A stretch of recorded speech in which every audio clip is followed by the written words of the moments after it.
Bayangkan dunia tanpa peta yang lengkap, tanpa Google Maps, tanpa satelit. Bagi manusia abad pertengahan, dunia berakhir di ujung laut. Namun suatu hari, manusia memutuskan untuk berlayar melewati batas ketakutan itu.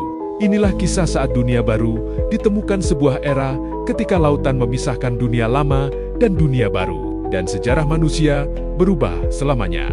Sebelum abad ke-15, orang Eropa percaya bahwa dunia mereka adalah pusat peradaban. Asia dikenal sebagai tanah rempah dan sutra, Afrika sebagai sumber emas.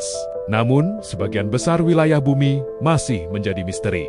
Perdagangan antara Eropa dan Asia bergantung pada jalur darat seperti jalur sutra yang dikuasai oleh karijan-karijan Islam dan Kekaisaran Ottoman.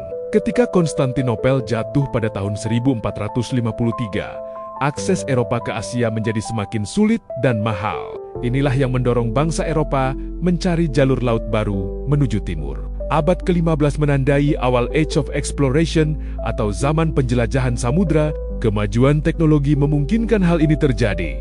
Kompas magnetik, peta portolan, kapal karavel yang lebih ringan dan cepat, astrolabe untuk navigasi bintang. Bangsa Portugis dan Spanyol menjadi pelopor. Portugal berlayar menyusuri pantai Afrika, sementara Spanyol memilih berlayar ke barat. Dunia sedang bersiap untuk ditemukan kembali. Tahun 1492, seorang pelaut bernama Christopher Columbus berlayar ke arah barat. Ia yakin bahwa dengan berlayar lurus, ia akan sampai di Asia. Namun yang ia temukan bukan India, bukan Cina, melainkan sebuah benua yang tidak dikenal Eropa sebelumnya. Columbus tiba di Kepulauan Karibia dan menyebut penduduk aslinya sebagai Indian. Meski ia tidak pernah sadar bahwa telah menemukan benua baru. Perjalanannya membuka jalan bagi kontak pertama antara dunia lama dan dunia baru. Setelah Columbus, penjelajah lain mengikuti jejaknya. Amerigo Vespucci menyadari bahwa wilayah ini adalah benua baru, bukan Asia.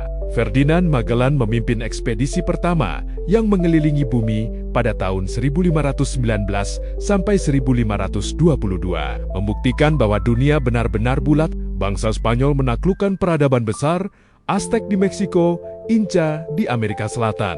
Sementara itu, Inggris, Prancis, dan Belanda mulai menjelajah Amerika Utara dan wilayah lain. Dunia yang terpisah ribuan tahun akhirnya saling terhubung. Pertemuan dua dunia, dampak besar. Penemuan dunia baru bukan hanya soal peta. Ia membawa perubahan besar, pertukaran tanaman seperti jagung, kentang, dan kakao. Masuknya kuda dan senjata ke Amerika, penyebaran penyakit yang memusnahkan jutaan penduduk asli. Fenomena ini dikenal sebagai Columbian Exchange. Populasi pribumi menurun drastis, sementara Eropa mengalami lonjakan ekonomi dan kekuatan. Perbudakan Atlantik pun berkembang, menjadi salah satu tragedi terbesar dalam sejarah manusia. Dunia lama tak pernah sama lagi. Penemuan dunia baru mengubah keseimbangan kekuatan global. Eropa Barat bangkit menjadi pusat dunia. Ekonomi global terbentuk, kolonialisme meluas, kapitalisme awal berkembang. Bangsa-bangsa Eropa tidak lagi terkungkung oleh benua mereka. Manusia kini hidup dalam dunia yang saling terhubung. Penutup, awal dunia modern. Saat dunia baru ditemukan, manusia tidak hanya menemukan daratan baru, tetapi juga menemukan dirinya sendiri. Penemuan ini melahirkan dunia modern, globalisasi, kemajuan ilmu pengetahuan, namun juga meninggalkan luka sejarah yang masih terasa hingga hari ini. Inilah kisah tentang keberanian, ambisi, dan konsekuensi besar ketika manusia melampaui batas yang dulu mereka takuti.